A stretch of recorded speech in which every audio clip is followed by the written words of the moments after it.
Thank you for watching this week's Weatherquest farming forecast recorded on Friday the 12th of July 2019. We're going to start this week's forecast by taking a look at the Gulf of Mexico over in the United States, and we've got Tropical Storm Barry that's formed in the last couple of days. That's moving northwestwards into the coast of Louisiana over the course of this weekend. And really the big news with Barry isn't going to be the winds associated with this tropical storm, it's going to be the rain. You can see the track expected once it moves inland and weakens into an area of low pressure. It's going to really kind of parallel. This is the Mississippi River wiggling its way northwards here, or I should say wiggling its way southwards, but this is it on the map, and you can see the track is just paralleling the Mississippi River, and that associated rainfall with Barry is going to mean that we're looking at potentially as much as 15 to 20 inches of rain across parts of Louisiana, and as much as 10 inches of rain possible across a lot of the state of Mississippi. The problem with that is that all of that rain that falls will be filtering into the Mississippi River and then southwards into the Gulf of Mexico, so we're expecting quite a lot of flooding in places, and also just concerned a little bit with the river stage at New Orleans. So a major flood stage at New Orleans is 20 feet.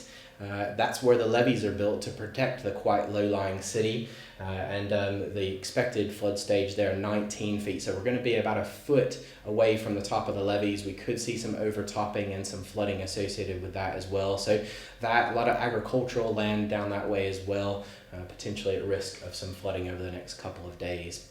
World weather headlines across the U.S. Elsewhere, there's been some rain in the Great Plains, and that's further delayed the winter wheat harvest going on there. Some good news though from southern parts of Asia, especially across India. We're seeing the monsoon starting to move further north now, and that's bringing some good news in terms of encouraging crop sowing in that part of the world. Australia though, they dealt with quite a dry summer in their last growing season, and that is lowering the forecast for wheat production there. That's hurting things in terms of price for Australian wheat, especially considering that Ukraine and Western Russia have been looking at very favorable weather conditions since last winter and expecting high quality and large amounts of wheat crop as we go through this growing season. So that's kind of summing things up. But across Europe over the last week, we have had some severe weather. This video here showing hailstones falling, some of these hailstones 3 to 4 inches in diameter. That'll cause quite a lot of damage to any crops in the fields, and it was also causing damage to infrastructure as well. We saw some straight line wind gusts associated with these thunderstorms in excess of 60 to 70 miles per hour as well. So severe weather ongoing there, and I'll just show you a little bit later in the video when we look at the forecast. We're still expecting some wetter and more unsettled conditions in that part of the world coming up too. A little bit closer to home into Britain here, we're just looking at the East Anglia water report that came out for the month of June. We did have above average rainfall across East Anglia during June, and that has reduced the soil moisture deficit somewhat, so that's good news, easing a bit of the irrigation pressure going on there. But looking forward, we're still expecting groundwater to be lower than average, and quite low, especially across northwestern parts of Norfolk as we go into the latter part of the summer and autumn. So still not out of the woods yet there in terms of this kind of longer spell of dry weather we've seen over the last couple of years affecting the groundwater conditions. So this map is showing all the triangles and circles that are showing up as pink and red, showing where the soil moisture is below average, and you can see pretty much all of Britain in the same state with regards to that.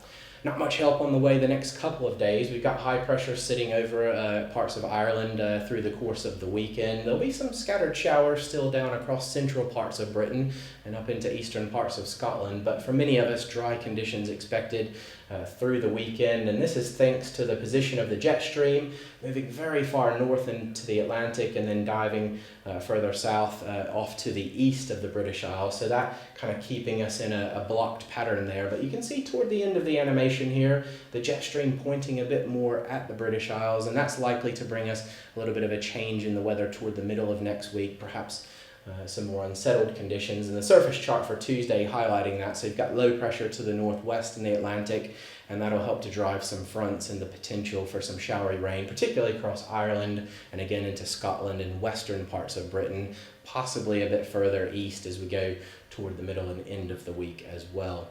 So one of the things we've been talking to farmers quite a lot about over the last couple of weeks at Weatherquest has been haymaking potential, and we thought we would put together a little bit of study to show what the chance of having 5 consecutive days of less than a half of a millimeter of rain during the summer months. So we're talking about June, July, and August here. So over the last 10 years, this is the average map. So again, parts of the Midlands showing up as 5 or 6 periods of haymaking potential during the summer as an average.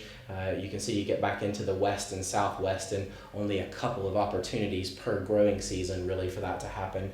Quite notably though, remembering last summer how hot and dry we were for quite a spell, parts of the Midlands had as much as 11 to 13 of these periods during the summer of 2018. And how does that compare with where we are so far? So we thought we would break it down a little further into southern Scotland, Herefordshire and Bedfordshire over the last 10 years to look at how that's actually played out. And you can see it at Glasgow, really only on average about 1 haymaking potential opportunity per growing season there. And the highest we've had over the last 10 years was again last summer, where we saw about 3 potential haymaking opportunities, but some years not even having 5 consecutive days of less than 0.5 millimeters of rain.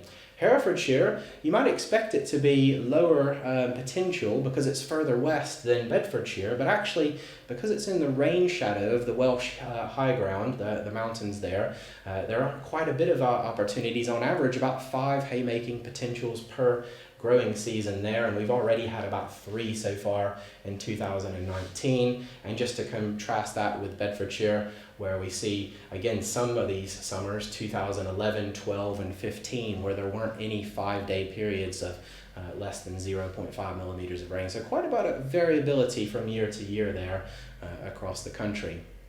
If you want to speak to a Weatherquest forecaster, if you're getting a forecast that's showing the potential for some scattered showers around over the next couple of days and you've got some hay down or thinking about cutting again, always worth speaking to one of our trained weather forecasters. You can ring us on 09065 777675. Calls that are charged at £1.50 per minute plus network access charges. You speak directly to a forecaster 2 or 3 minutes, and hopefully that'll give you the extra confidence to make whatever decision it is that you need.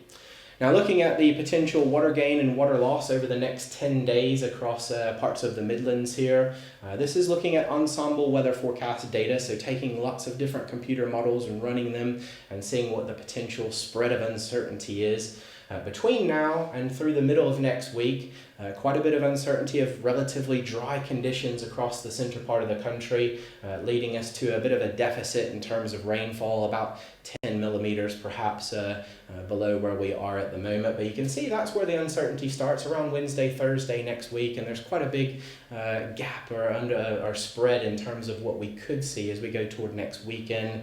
That's where earlier we talked about those weather systems starting to edge in off the Atlantic. So I think if you've got hay down at the moment, you're probably thinking you want to get most of that up by the middle of the week, as by the end of the week things could be starting to turn a little bit more on the unsettled side. Also maybe thinking about doing some spraying as well with this high pressure and dry conditions that have been around recently. So the green on the map here showing where we're expecting ideal spraying conditions, and through the course of the weekend and into early next week, quite a lot of good spraying conditions available. Probably want to avoid the middle part of the day for the potential of showers and those gustier winds picking up.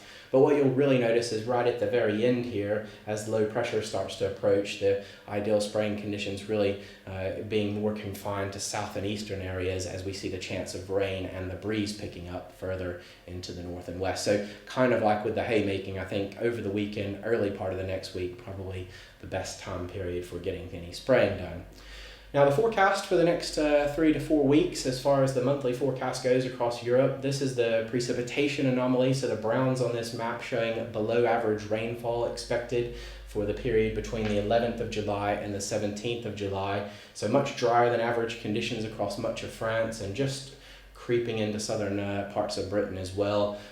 Rainfall conditions a little bit near or just slightly above average, with the chance of some showers over the next couple of days across Scotland and northern parts of England. And you'll also notice parts of Italy and down into the Balkans looking at wetter than normal conditions, much wetter than normal conditions. By the time we get into week 2 though, we kind of talked about how the jet stream is going to start to push lower pressure towards the British Isles. So this is showing us lower than normal pressure to the west of Britain by the week 2 period, and that's going to allow more in the way of rain. You can see parts of Ireland, western parts of Britain above average with rainfall, near average in more eastern areas. And again though, highlighting Italy and parts of the Balkans and southern France for seeing some much wetter than normal conditions into week 2 as well. So could be thinking about potentially some flooding concerns in places there with the amount of rain that they've had. Into week 3, we see the rainfall anomaly higher than average across Scotland and Ireland, suggesting weather systems sort of brushing north and western parts of Britain,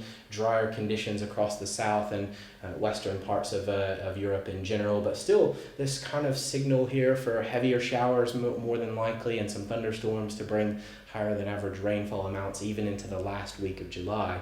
And then more notably, I would say, is that there is a potential in the models for looking at a little bit more unsettled conditions across Britain into the first week of August. There's some uncertainty, obviously, at this range out, but we are seeing that a much more active jet stream showing up in the forecast charts, and that would lead to some wetter than average conditions early into August as well. So that could be useful to think about from a haymaking perspective as well, that we may end up going into a bit of a wetter spell of weather into the early part of next month.